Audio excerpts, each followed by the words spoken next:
নমস্কাৰ প্ৰিয় শ্ৰোতাসকল, ধাৰাবাহিক উপন্যাস পাঠ অনুষ্ঠানত মহাৰথীৰ আজি অষ্টম খণ্ড। আপোনালোকে শুনি কেনে পাইছে নিশ্চয়কৈ জনাব দেই।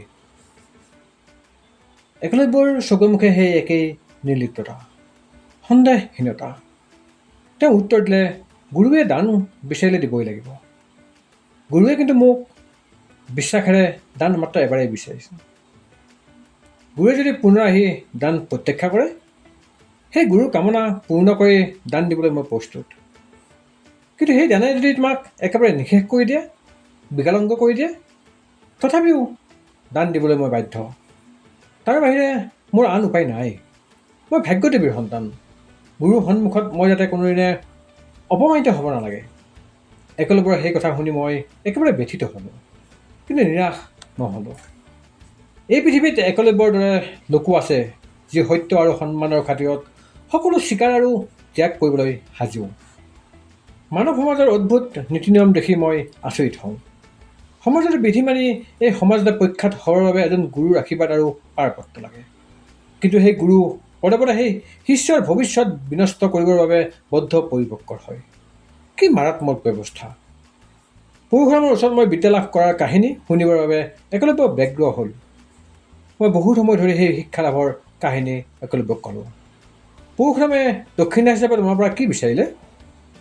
মই একলব্যক পৰশুৰামৰ অভিশাপৰ কথা নক'ম বুলিয়েই তেওঁৰ কাষলৈ যোৱাৰ আগতে থিৰাং কৰিছিলোঁ এই কাৰণেই যে এজন গুৰুৰ তেনে নিষ্ঠুৰ কথা শুনি সমস্ত গুৰুকুলৰ ওপৰতেই একলব্যৰ বিশ্বাস নাইকিয়া হৈ যাব পাৰে। কিন্তু তাৰ সৰল আৰু সুন্দৰ মুখখনলৈ চাই মই সেই সাপৰ কথা নোকোৱাকৈ থাকিব নোৱাৰিলোঁ। গুৰুৰ দ্বাৰা কেৱল তেওঁ যে বঞ্চিত আৰু প্ৰত্যাখ্যাত, সেই তেনে নহয়, তেনেদৰে আন এজনে যে অভিশপ্ত, সেই কথা উপলব্ধি কৰাবৰ বাবেই সেই কথা মই একলব্যক ক'বলগীয়া হ'ল। আনৰ দুখৰ কাহিনী শুনিলে মানুহে নিজৰ দুখৰ কথা পাহৰি থাকে। আমি যে দুয়ো কণ্টকাকীৰ্ণ পথৰ যাত্ৰী, তেওঁৱেই একমাত্ৰ ভুক্তভোগী নহয়, এইবাবেই ক'ব লগা হ'ল। বন্ধুত্ব কেৱল বিপদৰ দিনতেই গঢ় লয়, এই ধাৰণতে একলব্যক সেই কথা ক'বলগীয়া হ'ল। পৰশুৰামৰ অভিশাপৰ শেষ পৰিণাম কি হয় মই কোনোপধ্যেই অনুমান কৰিব নোৱাৰা হ'ল। কিন্তু আচল বিপদৰ সময়ত আচল কথা স্মৰণ কৰিব নোৱাৰিলে যে জীৱন দুৰ্বিষহ হ'ব পাৰে, সেই কথা মই অনুমান কৰি লৈছিলোঁ। কিন্তু মই ভাগ্যদেৱীৰ সন্তান। অসন্মানেৰে মোৰ জীৱন শেষ হ'ব নোৱাৰে। সেইকাৰণে মই সেই অভিশাপৰ কথা সম্পূৰ্ণভাৱে পাহৰিবলৈ যত্ন কৰিছোঁ। কিন্তু মনৰ মাজত এটা কথা উদয় নোহোৱাকৈ থকা নাছিল। মই মোক একলব্যতকৈ অধিক ভাগ্যৱান বুলি জ্ঞান কৰিছিলোঁ। পৰশুৰামৰ অভিশাপ ভয়ংকৰ হ'ব পাৰে, কিন্তু অভিশাপে মোৰ জীৱনলৈ প্ৰচণ্ড ধুমুহা কঢ়িয়াই আনিব পাৰে। কিন্তু একলব্যৰ দৰে তৎকালীনভাৱে সেই অভিশাপে মোক একো কৰিব নোৱাৰিলে। মই বিকলাংগ হ'ব লগা নহ'ল। পৰশুৰামৰ অভিশাপৰ কথা শুনি একলব্য ইমান স্তম্ভিত হ'ল যে তেওঁৰ মুখৰ পৰা পুনৰ এটা শব্দও ওলাই নাহিল। মোৰ মুখলৈ কেৱল তেওঁ চাই থাকিল। সেইখিনি সময়তে পদ্মা নামৰ এগৰাকী কন্যা আহি বিচিত্ৰভাৱে মোৰ জীৱনত প্ৰৱেশ কৰিলে। মই যেতিয়া মোৰ ঘৰৰ কাষত, কেতিয়াবা যমুনাৰ পাৰত, কেতিয়াবা অকলে অকলে, কেতিয়াবা লগৰে ধনুৰ্বিদ্যাত নিয়োগ কৰোঁ নিজকে, তেতিয়া ভালেমান ল'ৰা ছোৱালীয়ে মোক কেতিয়াবা কাষৰ পৰা, কেতিয়াবা দূৰৰ পৰা চাবলৈ আহে। কৌতূহলবশতঃ তীব্ৰ গতিৰ ধনুকাৰ আৰু শাৰীৰিক খেলা চাবৰ বাবে এনেদৰে চাৰিওফালৰ পৰা ল'ৰা ছোৱালী, কেতিয়াবা ডেকা গাভৰু আৰু কেতিয়াবা বুঢ়া বুঢ়ীও আহে। কাৰণ ইতিমধ্যে ধনুৰ্বিদ্যাত পাগত বুলি মোৰ খ্যাতি হৈছে। পদ্মা নামৰ এগৰাকী কম বয়সীয়া যুৱতী সেইবোৰ দৰ্শকৰ মাজত বহি থকাৰ বাতৰিটো পিছত পালোঁ। কেতিয়াবা দৃষ্টিলৈ আহে সেই কন্যা, দুটা বিশাল চকুৰে মোলৈ চাই থাকে। খন্তেক মাত্ৰ দেখা। মই পুনৰ মোৰ সাধনাত ব্যস্ত হৈ পৰোঁ। কেতিয়াবা লক্ষ্য কৰোঁ, আনবোৰ আঁতৰি যোৱাৰ পিছতো সেই গাভৰুৱে সতৃষ্ণ নয়নেৰে মোলৈ চাই থাকে। মই লক্ষ্য কৰোঁ, কিন্তু বিমোহিত নহওঁ। বহুত কন্যাই হয়তো তেনেদৰে মোলৈ চাই থাকিব পাৰে। চাই থকাটোৱেই অত্যন্ত স্বাভাৱিক। সেই কালত মোৰ জীৱনৰ একমাত্ৰ সাধনা আছিল নিজক এজন পৰম সাৰ্থক যোদ্ধা হিচাপে গঢ় দিয়া।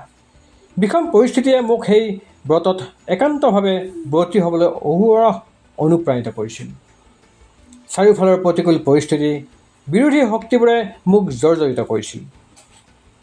তাৰ ভিতৰত সৰ্বপ্ৰথম আৰু সৰ্ববৃহৎ হ'ল মোৰ জীৱন বৃত্তান্ত।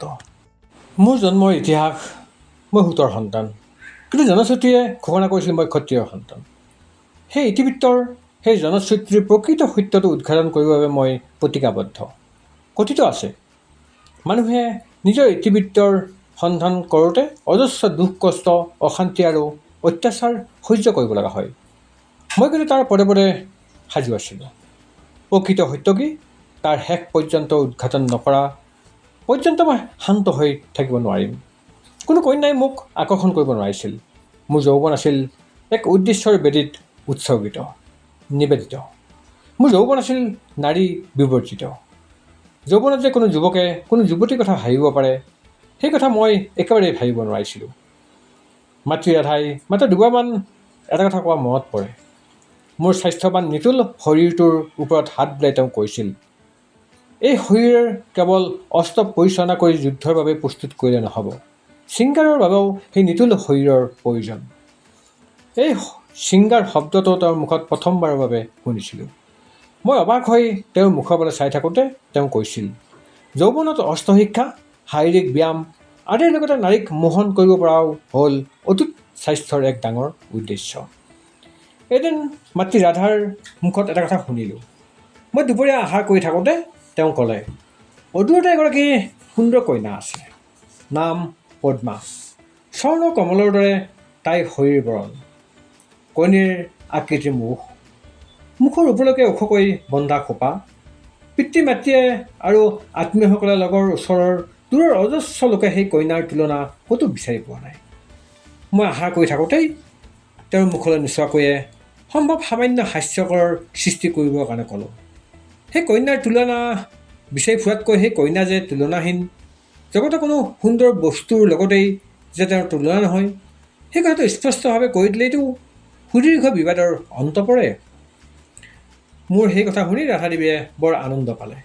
সেই আনন্দ তেওঁৰ চকুৱে মুখে বিয়পি পৰিল। তেওঁ ক'লে, কিন্তু তাই কালিৰ পৰা অনশন ব্ৰত আৰম্ভ কৰিছে। অনশন? মোৰ ধাৰণা আছিল ইমান কম বয়সতে কোনেও অনশন নকৰে। অনশনৰ কাৰণ? এজন তৰুণ। তৰুণ?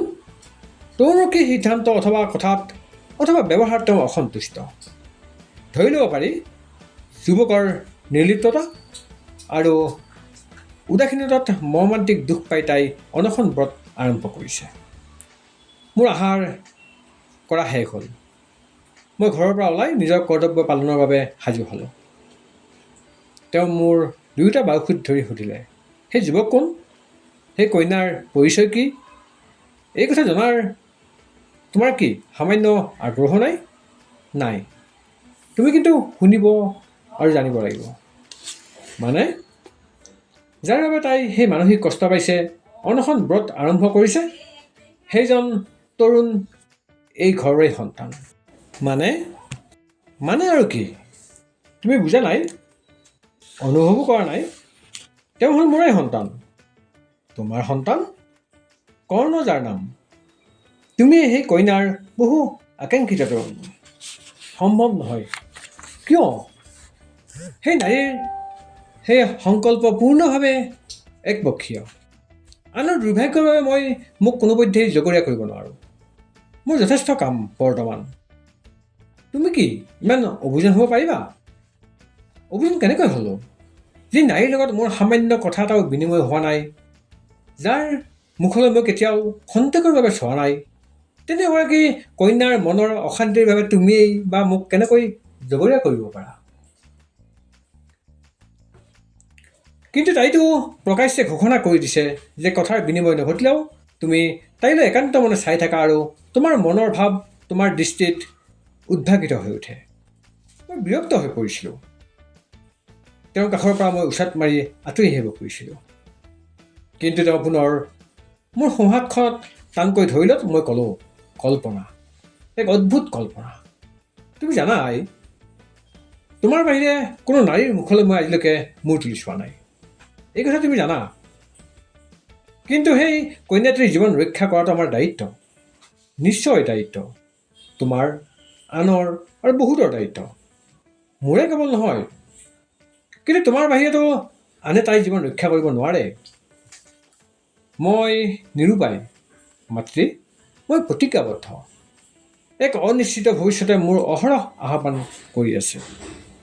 আন কথাত মই এতিয়া নিজকে ব্যস্ত কৰিব নোৱাৰোঁ। মই একেবাৰে নিৰূপায়। মই ওলাই আহিব খুজিছিলোঁ, কিন্তু তেওঁ মোক আগভেটি ধৰি মোৰ দুয়োখন গালত তেওঁৰ হাতৰ দুয়ো তলুৱাৰে ধৰি মধুৰ মাতেৰে ক'লে, কিন্তু তুমিতো তাইক খন্তেকৰ বাবে এবাৰ চাই আহিব পাৰা। সম্ভৱ নহয়। খন্তেকৰ বাবে চাই আহিবলৈ গ'লেই মোৰ বিপদ হ'ব। এক পৰমা সুন্দৰী যুৱতীক এবাৰ কাষৰ পৰা চাই আহিবলৈ তোমাৰ ইচ্ছা নহয়? তোমাৰ হৃদয় কি পাখানেৰে বন্ধোৱা? বেলেগ সময়ত, শান্তিৰ সময়ত নিশ্চয় ইচ্ছা হ'লহেঁতেন নে নাই মই নাজানো, কিন্তু এতিয়া নাই। মই ঘৰৰ পৰা ওলাই আহিলোঁ। সেইদিনা সন্ধিয়া ঘৰ পোৱাৰ লগে লগেই ৰাধাদেৱীয়ে পুনৰ পদ্মাৰ কথা উলিয়ালে। পদ্মা একেবাৰে দুৰ্বল হৈ পৰিছে। মাতৃয়ে বৰ যত্ন কৰিছিল মোৰ মুখৰ পৰা এটা হ'লেও সহানুভূতিৰ শব্দ উলিয়াবৰ বাবে। মই দৃঢ়বদ্ধ। নাৰী প্ৰেম হয়তো সত্য, কিন্তু শেষ সত্য নহয়। শেষ সত্য মোৰ বাবে হ'ল মোৰ জন্ম বৃত্তান্তৰ পূৰ্ণ উদঘাটন। সেই শেষ সত্যৰ আগত বা সন্মুখত নাৰী, প্ৰেম, অনুভূতি এই সকলোবোৰ মোৰ বাবে কেৱল সুদূৰেই নহয়, অলভ্য।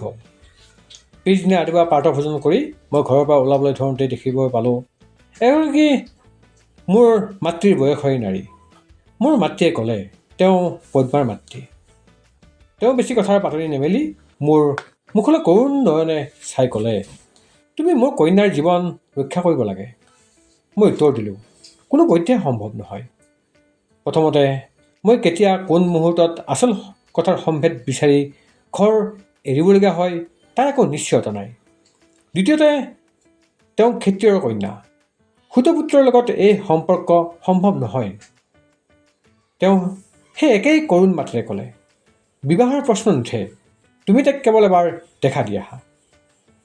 তুমি যদি নোযোৱা তাইক ইয়ালৈকে অনাৰ আয়োজন কৰ। অৱশ্যে তাইৰ শৰীৰ এতিয়া বৰ দুৰ্বল। মই ৰাধাৰ মুখলৈ চালোঁ। স্নেহসিক্ত সেই মুখ। পদ্মাৰ দুখৰ কাহিনী শুনি তেওঁৰ হৃদয় বেদনাৰে উপচি পৰিল।